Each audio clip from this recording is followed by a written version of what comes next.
Welcome to the Sustainable Living Podcast. Tips, tools, and tactics for living a heart-centered life that honors Mother Earth and her inhabitants.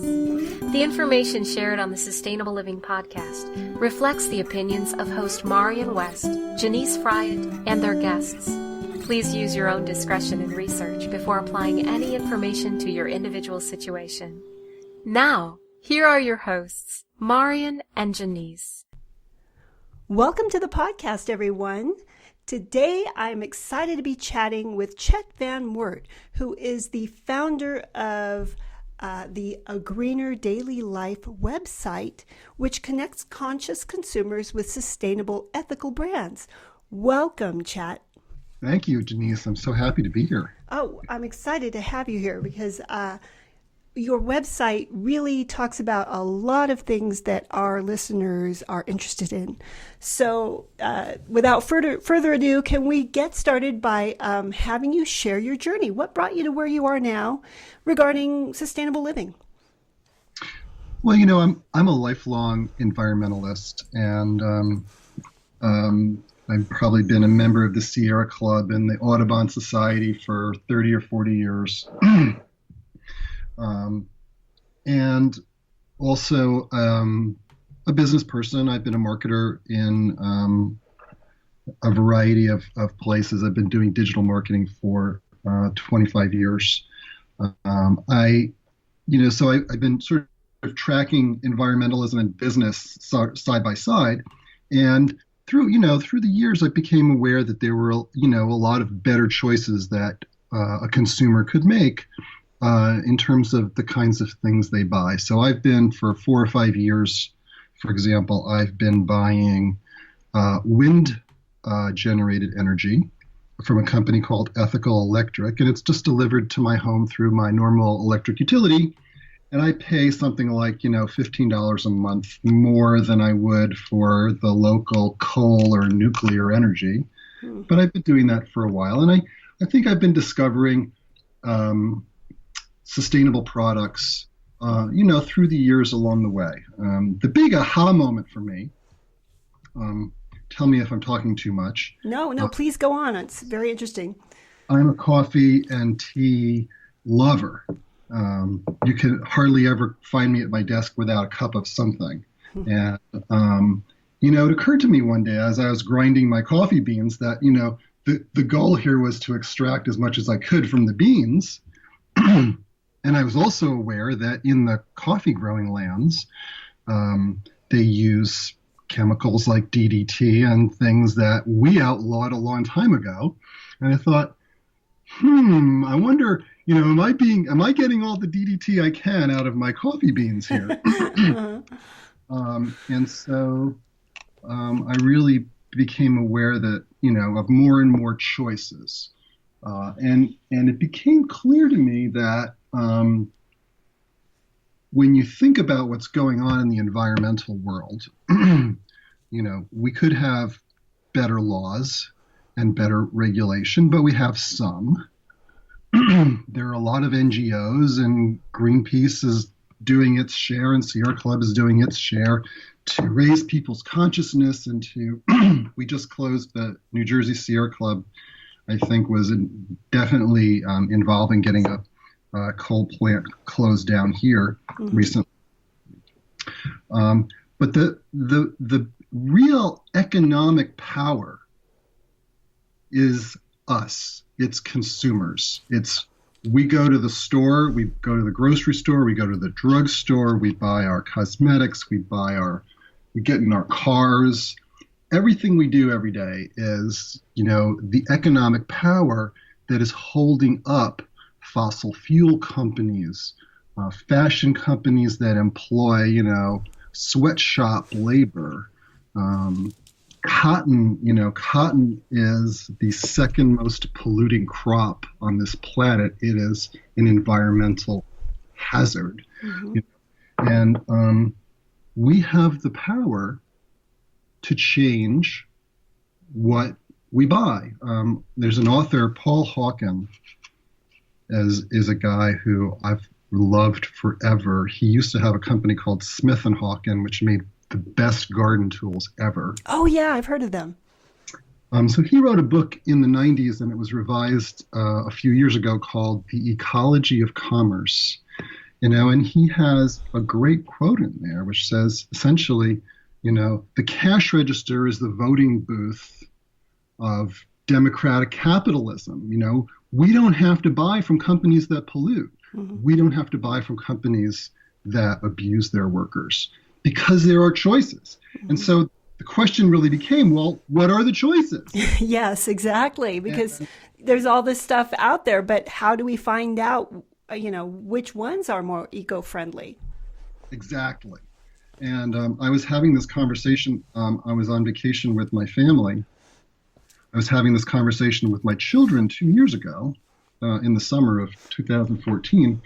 And they said, well, Dad, you're in marketing, you should be able to do something about that. I thought, okay, well, what are you going to say to your children? No, I don't have time, or I don't care, or whatever. So I took that up as a challenge, and I created the first version of greenerdailylife.com. Mm-hmm. The site that's up today is the third version. And I started learning more and more about what options were available. And really practically anything you buy is made by there are alternative versions that are made by companies that are very ethical, mm-hmm. that are very responsible, and that, sometimes it costs more, but, mm-hmm. That's what you got to live your values, right? Yeah. Yeah. Well, two things, I gotta stop here, because there's two things that came up for me, and I hope I remember them both. One, though, is kids, and how our kids really are such a wonderful mirror for us to make us look at what we're doing and how we could, maybe be doing something that helps the planet a little bit more. I know for me, both of my kids certainly did that for me. From the moment that they were born, I was trying to be that kind of person that I wanted my kids to be. And it spurred me to look at my life and look at if my life was congruent with my values, if the things I was doing were congruent. So I just wanted to point that out. That's a wonderful thing, that it really was your kids that spurred you to create the website. Well, that's where the rubber hits the road in terms of values, right? In terms of what you teach your kids and what behavior you model for your kids, mm-hmm, right? It's mm-hmm. just what you say. It's not just, oh, I paid my dues to the Sierra Club. It's living and trying to live in a better way. Oh, that's it. And isn't that just like, people who go to church, right? They go to church on Sunday and they think that's all they need to do, Same kind of thing, same kind of idea. It's so much better if we can live our values in our everyday life. I know for me, I'm certainly not completely there yet, but on this journey, I feel much better now about the way I'm living my life than I did, say 10 years ago. And it's because of that self-reflection, and again, very much spurred by my kids. But the other thing that I wanted to bring up was, now, you mentioned, and we all know, that there are all these alternatives out there, eco-friendly alternatives to the things we purchase every day. But say 10 years ago, a lot of that stuff wasn't so easy to find, maybe not 10, maybe 15 years ago, because the internet wasn't really so prevalent. You just were kind of stuck with what was at the grocery store. And often those choices were quite limiting. Did you not find that to be the case? Oh yeah, absolutely they were, and it was sort of like a cause for celebration when you got the 7th generation dishwasher soap appeared in the supermarket. It was mm-hmm. like, wow, mm-hmm. we're making progress. But the web is very important. A lot of, I think it's thrilling to see some of the companies I follow get retail distribution. But a lot of them don't have much retail distribution, and so you need to order them from them online. Mm. People ask the question, well, that's not eco-friendly to have a package delivered to you. And I don't know the answer to that. I've seen people answer both ways, that it is better, it's more eco-friendly to order online, and I've seen others say it's not.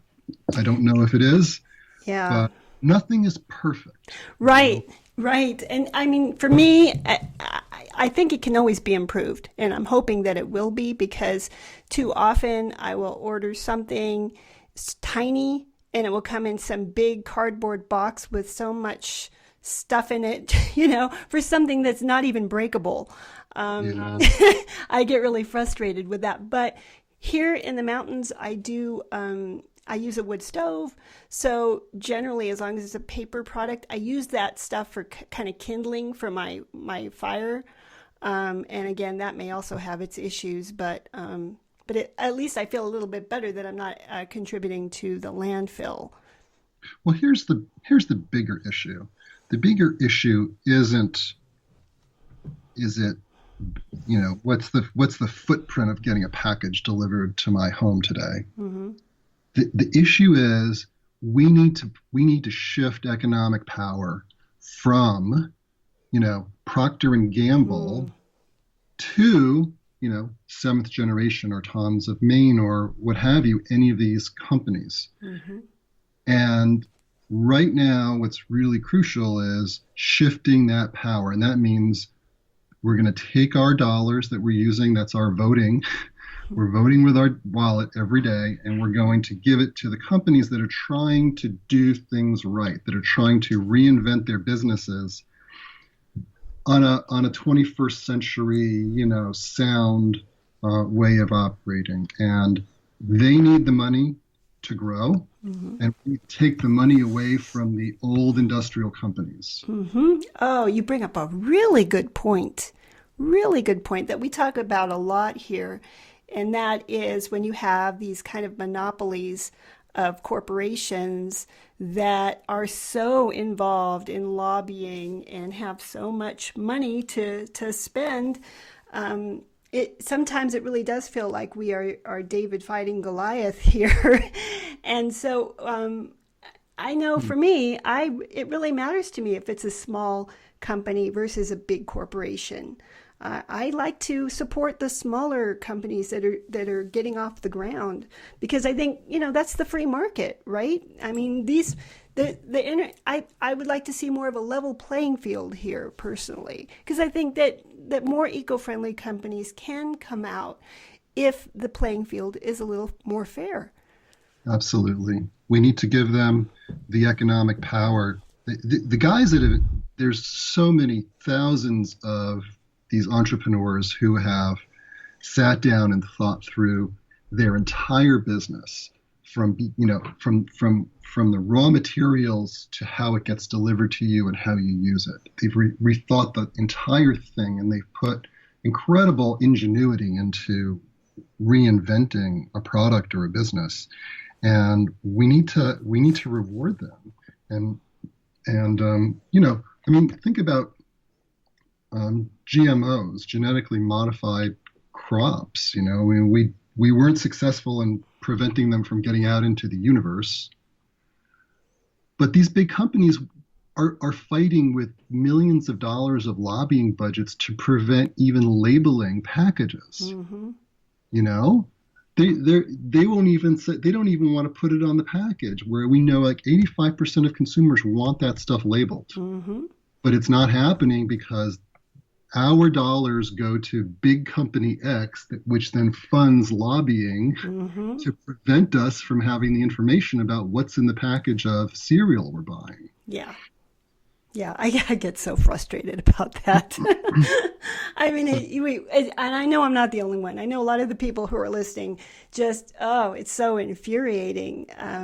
But they're funding these lobbying efforts that keep us in the dark with our own money. Exactly. And that's why I don't get overly concerned about the carbon footprint of delivering a package to my home if I'm supporting an entrepreneur that's doing the right thing. We have to remember that perfection is the enemy of the good. Mm-hmm. We have to go with the good. And I struggle on the site a lot with, is this company, should I be listing this company, right? Mm-hmm. And there are many that should be on the site that aren't there simply because it's a hobby for me. I don't make any money from it. Mm-hmm. There's no revenue.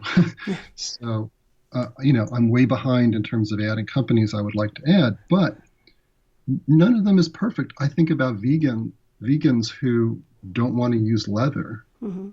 And you look at vegan bags and shoes, and often they're made with plastic, which is a fossil fuel product. Mm-hmm. And there are a lot of examples where you can find something and say, well, that's not perfect. Mm-hmm.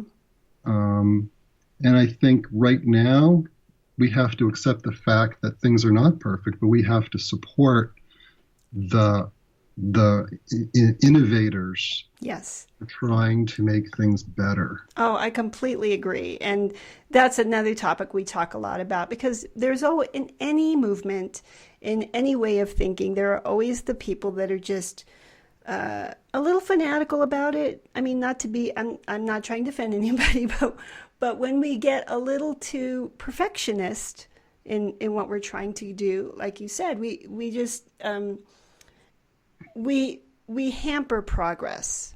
And so it's kind of like that AA saying, progress, not perfection, Exactly. I mean, because if we can focus on progress, well, that's something that we can all do. We can all make progress every day, but can we be perfect every day? Well, that's not so easy. So getting back to your website, could you share a little bit of the features that are on there and also about your newsletter? Because I love the newsletter. I've been getting the newsletter for about a year now, and I look forward to getting it in my inbox. So many great little nuggets in there. So go ahead and share about the website. Oh, well, thank you so much for your kind words about the newsletter. Again, it's a labor of love. It's a hobby on the side for me, but the website started out as, you said it at the beginning, a way of connecting conscious consumers with ethical and sustainable brands.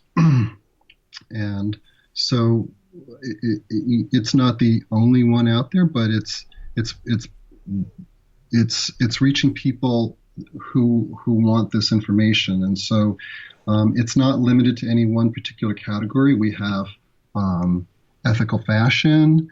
We've got sustainable and safe cosmetics and personal care items there. We have baby clothes. We have home goods and decor, bedding and so on, and miscellaneous things like flowers. I mean, you wouldn't know it, but most of the time, if you buy cut flowers from a florist that came from South America, they came with a ton of chemicals on them because customs won't let them through if they find any bugs. So they make sure there are no bugs by piling them full of chemicals. Wow. Did not know that. So if you can go and find how to get local or organic cut flowers delivered if you want to do that. So we have coffee and tea, we have chocolate, and there's a lot more to be added. So, and my thought is, if somebody's buying one thing, and I've talked to colleagues who had babies and started buying baby clothes made from organic cotton, without any of the fire retardants and so on, chemicals, which obviously whatever a baby absorbs through its skin is going to have a huge impact on this tiny little organism, right? Mm-hmm. But I've talked to, colleagues of mine, and then they said, once I started buying organic baby clothes, my husband said, well, what about me? And then I think once you start buying one thing and you're thinking about one thing consciously, it's easy to get you to think about all your other purchases consciously. Mm-hmm. You go, oh, that same logic applies to other products and services that I buy. And so the idea with Greener Daily Life was to offer a whole range of products and services. And hopefully have people discover things that they didn't know about. And it's actually working. The thing that keeps me going is I get such great feedback from users of the website. But so it's essentially a directory of companies that I think are really going above and beyond in sustainability. Mm-hmm. And then there's a blog that I would like to write weekly, but I'm getting some help now, other people helping me write it, and hopefully we will be coming out more regularly and more weekly. But just things like the latest one is a woman I met in New York. She wrote a thing called Sustainable Dressing 101 and really talked about everything from secondhand clothing stores or online sources to swaps to simplifying your wardrobe, all the different ways that you can dress sustainably, and sort of very very 101. My site is really, if you're somebody like you, Janice, you've made a big commitment to living. I don't know if you're off the grid or semi off the grid. I'm semi. You may not learn as much from the blog there as other people. I'm really aiming to get people who are new and bring them in and convert them. Mm-hmm. I was just going to say we are. That's definitely a big part of our audience as well.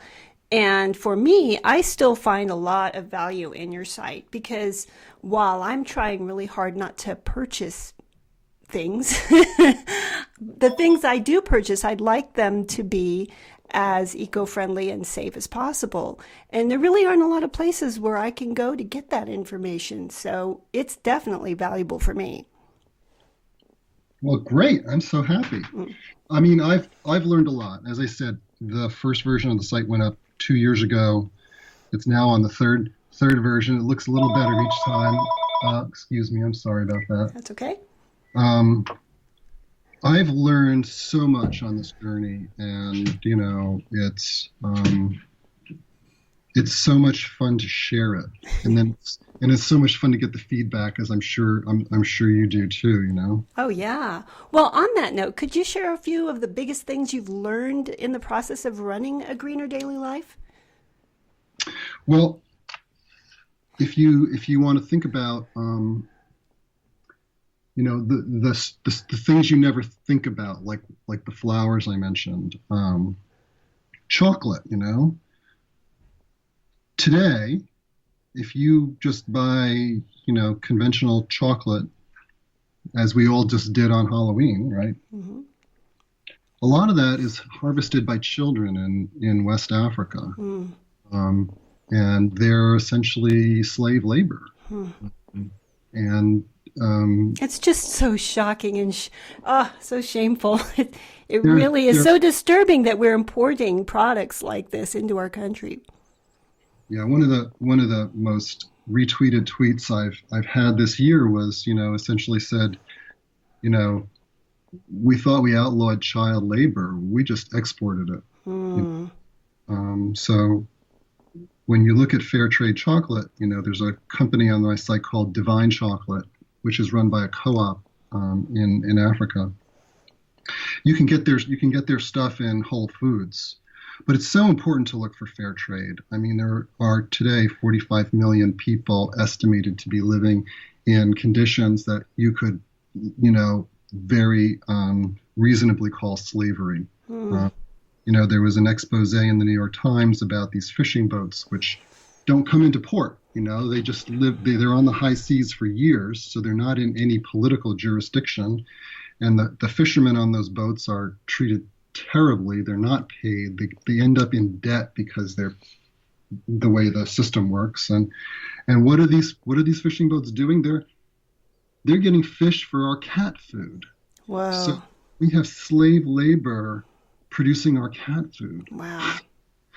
So crazy things like that. But if you want to think about where the biggest impacts that a person has, the two biggest carbon impacts are transportation, so our cars, and the electricity we use in our homes, the power we use in our homes. And as I said, you can, without doing anything really, with just a 5-minute phone call, you can switch to wind generated power. Wow. And it costs a little more. I pay, as I said, about $15 a month more than I would if I was getting the local coal or nuclear power. And that's available to anyone around the country? It's available to anyone, anywhere. Wow. Now, the thing it's weird is, it's not like that wind generator is connected directly to your house. Mm-hmm. It's not. What you're essentially doing is you're saying, I'm buying this much power from a wind generator that's going into the grid. Once it's in the grid, all electricity is the same, and it's a little hard to appreciate, that I may be buying power that's going into a grid in Oklahoma. What did I do? I buy it from a company in Vermont, so their pitch is, well, we're local, we're creating local jobs, and our power plants are having more of a positive impact in the region. But on the site right now is a company called Arcadia Power. They operate in all 50 states. So the only company I'm aware of that operates in 50 states.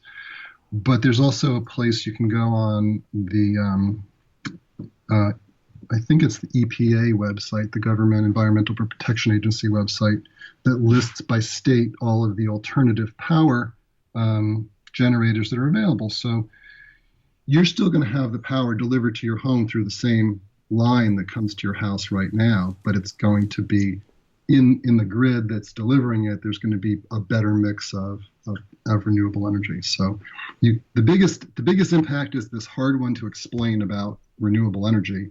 Mm-hmm. And then it's your car. And the fantastic thing that's happening with cars is, you wouldn't know it with all the press about Tesla, but GM is really the one that's out front with plug-in electric cars. They have a plug-in hybrid right now called the Volt, mm-hmm.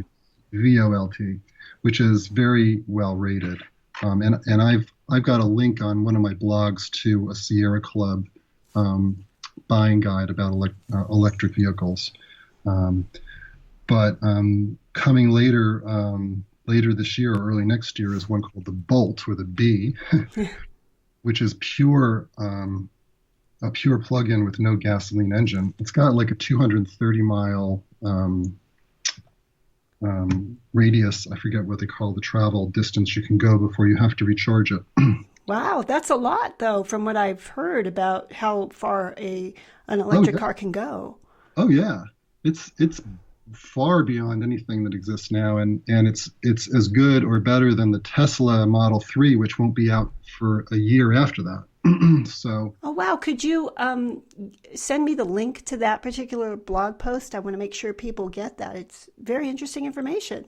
Absolutely, and I mean, obviously, you don't just run out and buy a new car because you've got a car and you should use it up, right? Mm-hmm. You're ready to buy a new car. The Bolt is going to come to market once you take off the federal tax incentive. It'll be about $30,000, which isn't the cheapest car you can buy, but it's not expensive. It's not a Tesla. And how what is Tesla? What's the price usually for that? Well, the current Teslas are really high-end cars, mm-hmm. so they're $70,000 to $100,000. Okay. But Tesla has one coming out end of 2017 or early 2018 called the Model 3, which will be, again, in that price range of like $30,000 after you take off the tax incentives. Okay. So, but that's a ways off. Mm. On the other hand, 400,000 people have given Tesla a $1,000 deposit on that car. Wow. So there's hope. Yeah, it sounds like, I think Tesla's selling a brand much the way Apple was sold by Steve Jobs. The brand is not the brand, but it's a lifestyle. You know what I mean? It's like people are identifying with that. They want to be known as an innovator, and so that's why they choose that particular brand. It's part of their identity. Yeah. If you can afford it, it's the highest rated car of any kind of car at all. Wow. It's a great car, but Yeah. I can't afford it, so. Yeah, and you've just given us a really great alternative. So again, I would like to let people know about that blog post. I will send you that. Thanks. So those are the biggest, your car and your home energy are your biggest carbon footprints. And then after that, I think the biggest impact we can all have is to buy organic food when we can.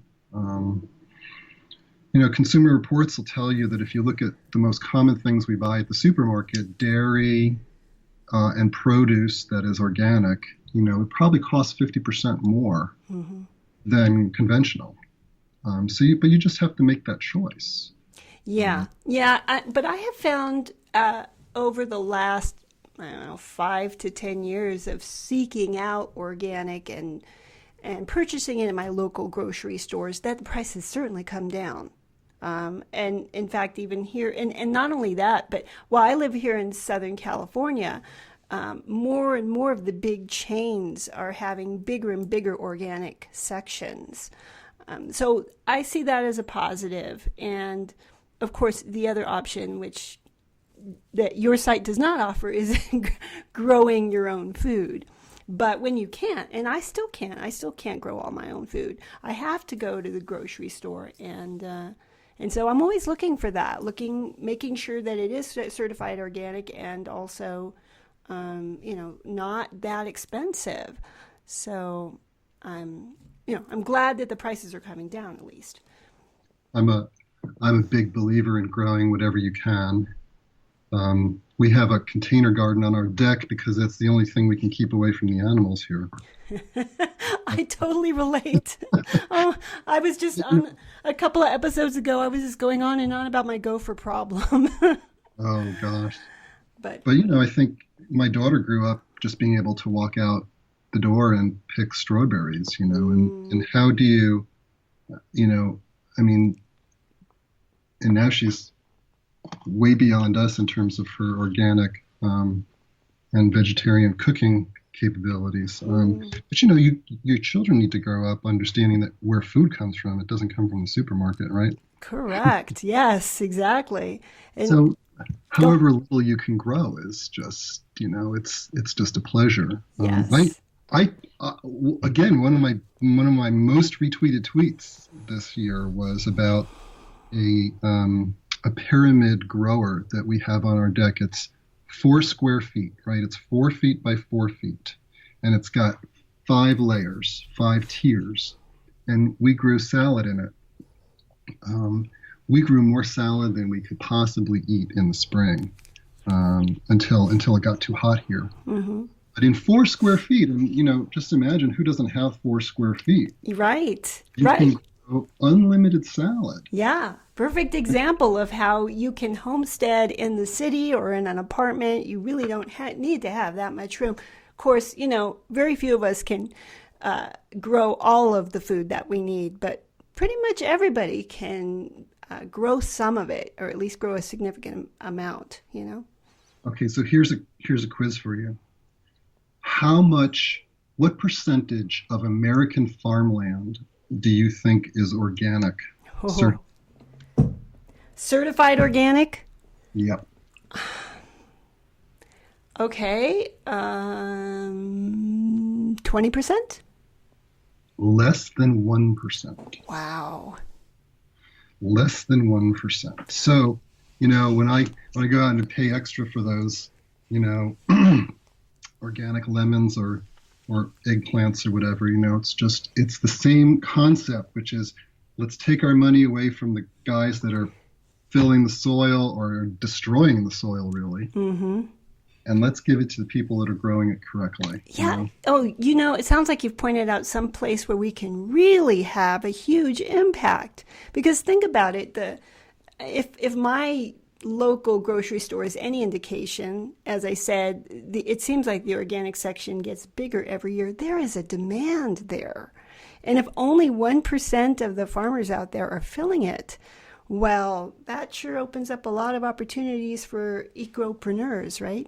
Yeah, it does.